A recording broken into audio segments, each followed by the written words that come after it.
Il y a des poids que personne autour de toi ne voit, pas parce que tu es seul, mais parce que tu as appris à avancer malgré tout, à sourire malgré tout, à tenir malgré tout. Et cette force silencieuse que tu déploies chaque jour a un coût que tu es peut-être le seul à connaître vraiment. Ce que tu traverses en ce moment n'est pas invisible, et ce qui suit va peut-être changer la façon dont tu regardes tout ce que tu portes. Première vérité, tu es aimé d'un amour qui ne se mérite pas. Il y a une image de Dieu que beaucoup portent sans s'en rendre compte. Un Dieu qui distribue sa bienveillance selon les mérites, qui s'éloigne quand tu échoues, qui attend que tu sois meilleur avant de s'impliquer vraiment dans ta vie. Mais ce n'est pas lui. Jean 3, verset 16.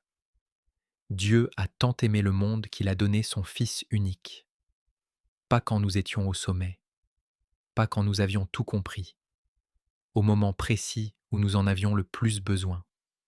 Cet amour ne dépend pas de ce que tu fais, il dépend de ce qu'il est. Et Jésus, quand il a appris à ses disciples à prier, n'a pas commencé par la distance. Il a commencé par la proximité. Notre Père. Deux mots.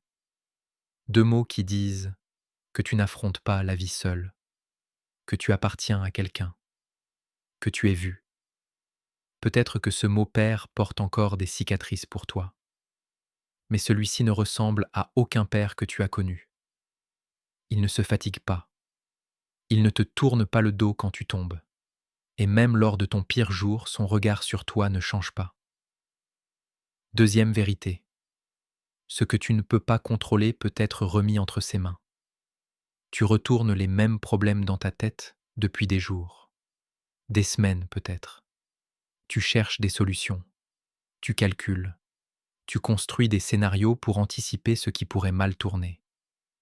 Et plus tu cherches seul, plus l'anxiété monte.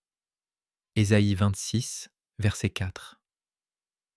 Confiez-vous en l'Éternel à perpétuité, car l'Éternel est un rocher éternel. Un rocher. Pas quelque chose qui cède sous le poids de ce que tu portes. Pas quelque chose qui vacille quand la tempête s'intensifie. Quelque chose de solide, de stable, qui tient quand tout le reste cède. Pense à un enfant qui porte quelque chose de trop lourd pour lui. À un moment, il doit accepter que ses bras ne suffisent pas et tendre ce qu'il porte à quelqu'un de plus grand. Ce n'est pas de la faiblesse, c'est de la sagesse. Ce que tu portes en ce moment est peut-être exactement ça. Trop lourd pour tes seules forces. Et il y a quelqu'un qui attend que tu lui tendes ce poids. Pas pour te juger de l'avoir porté seul aussi longtemps, pour te soulager enfin. Troisième vérité, ce que tu ne vois pas bouger est peut-être ce qui bouge le plus. Tu pries, tu attends, et en surface, rien ne semble changer. Et quelque part en toi, une voix commence à murmurer que peut-être tout ça ne sert à rien. Mais pense à ce qui se passe dans l'obscurité d'une chrysalide. De l'extérieur, rien ne bouge, pas de signe, pas de preuve que quelque chose se prépare. Mais à l'intérieur, une transformation totale est en cours. Et quand le moment arrive, ce qui sort n'a plus rien à voir avec ce qui est entré. Romains 8, verset 28. Toutes choses concourent au bien de ceux qui aiment Dieu. Toutes. Pas seulement ce que tu comprends, pas seulement ce qui te semble utile. Tout. Même ce qui te fait souffrir en ce moment est en train d'être utilisé. Ce silence que tu interprètes comme un abandon est peut-être une précision. Ce retard que tu vis comme une punition est peut-être une protection. Et ce qui sortira quand le moment sera juste sera à la hauteur de ce qui a été préparé dans l'ombre. Quatrième vérité. Rien de ce que tu portes n'est trop lourd pour lui. Rien. Pas cette situation financière, pas cette relation brisée, pas ces erreurs du passé, pas ces blessures que tu croyais guéries et qui saignent encore parfois.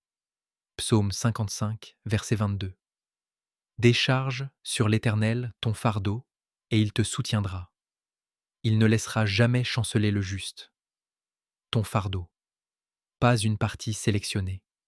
Tout ce que tu portes, rien ne le submerge, rien ne le surprend, rien n'arrive trop tard entre ses mains.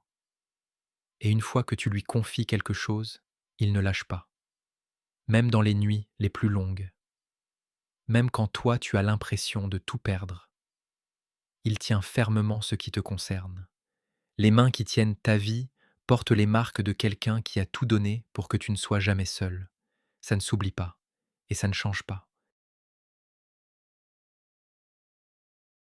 Alors peu importe d'où tu regardes ceci en ce moment, si ton cœur est lourd, si tu es épuisé d'être fort, si tu portes des questions qui n'ont toujours pas de réponse, tu es aimé d'un amour qui ne dépend pas de tes performances. Tu peux lui confier ce que tu ne contrôles pas, et rien de ce que tu portes n'est trop lourd pour ses mains. Ce qui pèse sur ton cœur aujourd'hui, donne-le lui, maintenant, exactement tel que c'est. Dieu voit ta douleur. Il entend ce que tu n'as jamais dit à voix haute, et il tient ta vie entre ses mains. Ne lâche pas. Ce que tu attends arrive. Avant de partir, écris en commentaire cette déclaration. Avec conviction, je choisis de lui faire confiance. Merci d'avoir regardé jusqu'au bout. Prends soin de toi et à très bientôt.